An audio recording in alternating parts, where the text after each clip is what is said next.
চিত্রনায়ক সোহেল চৌধুরী খুন হওয়ার ঠিক ৫ মাস আগে রাজধানীর বনানীর ট্রাম্প ক্লাবে অভিযুক্ত আলোচিত ব্যবসায়ী আজিজ মোহাম্মদ ভাইয়ের সঙ্গে প্রচণ্ড ঝগড়া হয়েছিল এক নারীকে নিয়ে।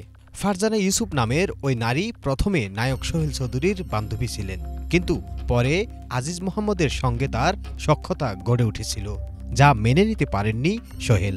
আর এ থেকেই আজিজের সঙ্গে পূর্ব থেকে শুরু হওয়া মনোমালিন্য রূপ নেয় মূল দ্বন্দ্বে। সাক্ষীদের জবানবন্দি বিশ্লেষণ করে জানা যায়, সেদিন বান্ধবী ফারজানাকে আজিজ মোহাম্মদের পাশে দেখে ঠিক থাকতে পারেনি সোহেল চৌধুরী। সে সময় বেশ কয়েকবার ফারজানাকে আজিজের পাশ থেকে উঠে আসতে বলেছিলেন সোহেল, কিন্তু ফারজানা আসেনি। তাই রাগে ক্ষোভে আজিজকে মারতে চেয়েছিলেন নায়ক সোহেল চৌধুরী। ওই রাতে আজিজ মোহাম্মদ ভাইকে হত্যার হুমকিও দেন সোহেল চৌধুরী। কয়েকজন বন্ধুকে নিয়ে আজিজ মোহাম্মদ ভাইকে মারধরের চেষ্টা করলে ভয়ে তিনি ট্রাম্প ক্লাবের মালিক আশফাকুল ইসলাম ওরফে বান্টি ইসলামের রুমে ঢুকে যান। এক পর্যায়ে তিনি বাথরুমেও পালিয়ে থাকেন।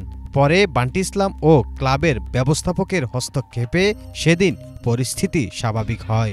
এই ঘটনার পর আজিজ মোহাম্মদ ভাই, বান্টি ইসলাম ও ব্যবসায়ী আশিস রায় চৌধুরীর সঙ্গে সোহেল চৌধুরীর সম্পর্কের অবনতি ঘটে। এই মামলার সাক্ষীদের আদালত ও পুলিশের দেওয়া জবানবন্দিতে এসব তথ্য উঠে এসেছে। এই হত্যা মামলা পরিচালনাকারী রাষ্ট্রপক্ষের প্রসিকিউটর জানান, খুন হওয়ার কয়েক মাস আগে বনানীর ট্রাম্প ক্লাবে আজিজ মোহাম্মদ ভাইয়ের সঙ্গে সোহেল চৌধুরীর প্রচণ্ড বিরোধ হয়।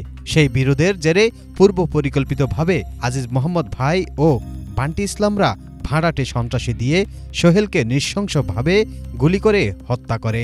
তবে সাক্ষীরা গা বাঁচিয়ে সাক্ষী দিয়েছে বলে অভিযোগ রাষ্ট্রপক্ষের।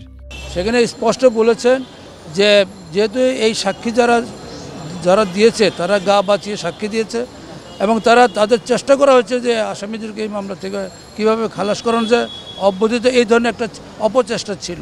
তবে আসামি পক্ষের আইনজীবীর দাবি, কোনো সাক্ষীর সাক্ষ্য না থাকলেও পক্ষপাতমূলক রায় দিয়েছে আদালত। কোনো এভিডেন্স নাই, কোনো সাক্ষী আদালতে এসে কারো নাম বলে নাই। তদুপরি এই মামলায় দেখা যায় বিজ্ঞ আদালত 3 জনকে সাজা দিয়েছেন, সেটা সঠিক হয়নি বলে আমরা মনে করি যে এটা আদালতে ব্যালেন্স রায় দিয়েছে। প্রায় 25 বছর আগে সোহেল চৌধুরী খুনের ঘটনায় ব্যবসায়ী আজিজ মোহাম্মদ ভাই ওরফে আব্দুল আজিজ, ট্রাম্প ক্লাবের মালিক বান্টি ইসলাম ও আদনান সিদ্দিকীকে যাবজ্জীবন কারাদণ্ড দিয়েছেন আদালত। তারা 3 জনই পলাতক। সাদ্দাম হোসাইন, বাংলা ভিশন, ঢাকা।